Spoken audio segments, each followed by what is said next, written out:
এবং এখন পর্যন্ত আমাকে যদি কেউ ফোন দিয়ে বলে যে আপু একটা সিরিয়ালের জন্য আপনাকে চাইছে, আমি like I am sorry, I am done with this, আমি চাই না।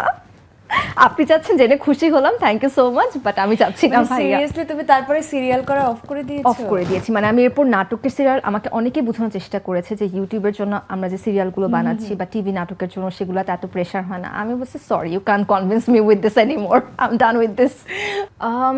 আমার জন্য আসলে এটা খুব টাফ ছিল এবং আমার বলবো আমার লাইফে প্রথম ছিল। ইট ওয়াজ 2021। আমি জি5-এর জন্য তখন একটা সিরিয়াল করতাম। That was the first web serial in our country, যেখানে হচ্ছে সব বাঘা বাঘা অভিনেতারা ছিলেন। শহীদুজ্জামান সেলিম আঙ্কেল থেকে শুরু করে শ্যামল মওলা ভাইয়া পর্যন্ত প্রত্যেকে দুর্দান্ত অভিনেতা অভিনেত্রী। এবং আমি এমন একজন মানুষ যার হচ্ছে কি কোনো সিন হয়, মানে কোনো ডায়লগ হয়তো বা নেই, কিন্তু সে শ্যামল ভাইয়ের পাশে তাকে ওই জায়গাটাতে দাঁড়িয়ে থাকতে হবে।